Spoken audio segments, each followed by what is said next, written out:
هنگام گذرانیدن چاره‌بینی‌های اپراتیوی جستجویی از جانب کارمندان شعبه وزارت کارهای داخلی یک در نویه شومنصور مرد 31 ساله ساکن پایتخت با گمان صادر نمودن جنایت تماجویی دستگیر کرده شد.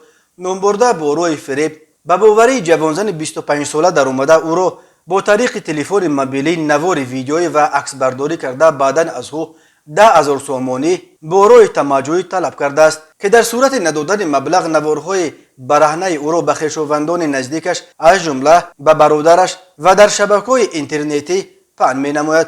همین طریق او با این راه از جبرانیده در عموم 4500 سومانی گرفته است.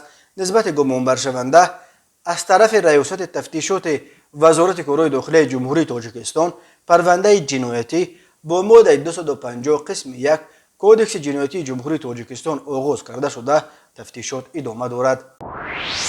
به شعبه وزارت کارهای داخلی در شهر خوجند با عریضه مرد 31 ساله ساکن شهر مذکور رهبر شرکت فرا اویل مراجعت نموده است که شخص نامعلوم 12 فوریه سال 2022 با روی پنهانی به اتاق کاریش در آمده از آنجا 35580 سومانی را دزدیده از جای حادثه غیب زده است.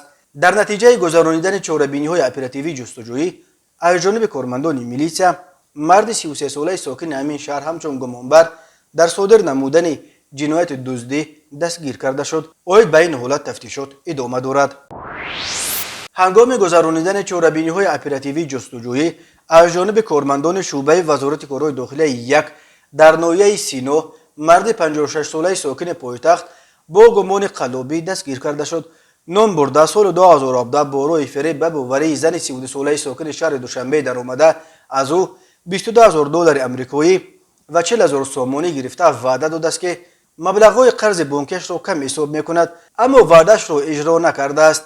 نسبت به این حالت تفتیشات ادامه دارد.